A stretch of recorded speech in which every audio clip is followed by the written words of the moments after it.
గం గం గణపతే నమః, గం గం గణపతే నమః, గం గం గణపతే నమః.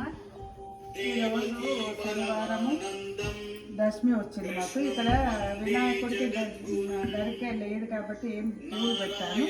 అదేవిధంగా తులసి వినాయకుడికి ఓన్లీ గణపతి చవితి రోజు పెడతారు. అదేవిధంగా ఇక్కడ మా ఇంటి దగ్గర ఉన్నాయి కాబట్టి తులసి దళాలు 27 వేసి నరసింహస్వామికి వేసాను, వెంకటేశ్వర స్వామికి 27 వేసాను, లక్ష్మికి ఇట్ట మధ్యలో వాళ్ళకి వేసాను. అన్ని దేవుళ్ళకి ఈరోజు తులసి దళాలతో పూజించినాను.